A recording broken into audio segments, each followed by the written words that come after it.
when it happens to some, but even if you think they're quote unquote on the other side of the argument, that's a threat to all of us. And we have to be clear and forthright in condemning it. Now, that doesn't mean that we can't have a debate about the ideas that people who were victims of political violence were promoting. And so I've noticed that there's been some confusion, I think, around this lately. And frankly, coming from the White House and some of the other positions of authority that suggest, even before we had determined who the perpetrator of this evil act was, that somehow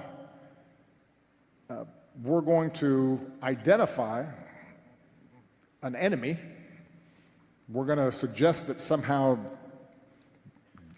that enemy was at fault, and we are then going to use that as a rationale for trying to silence discussion around who we are as a country and what direction we should go. And that's a mistake as well. And so, look, obviously I didn't know Charlie Kirk. I was generally aware of some of his ideas. I think those ideas were wrong. But that doesn't negate the fact that what happened was a tragedy and that I mourn for him and his family. He's a young man with 2 small children and a wife who obviously, and a huge number of friends and supporters who cared about him. And so we have to extend grace to people during their period of mourning and shock. We can also, at the same time, say that I disagree with the idea that the Civil Rights Act of 1964 was a mistake. That's not me politicizing the issue. It's making an observation about who are we as a country. I can say that I disagree with the suggestion that my wife or Justice Jackson does not have adequate brain processing power.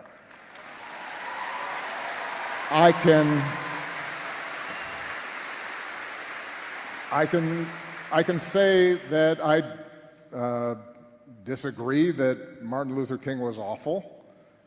I can disagree with some of the broader suggestions of that liberals and Democrats are promoting a conspiracy to displace whites and replace them by ushering in illegal immigrants. Those are all topics that we have to be able to discuss honestly and forthrightly, while we still insist that in that process of debate, we respect other people's right to say things. We have to recognize that on both sides, undoubtedly there are people who are extremists and who say things that are contrary to what I believe are America's core values. But I will say that those extreme views were not in my White House. I wasn't embracing them.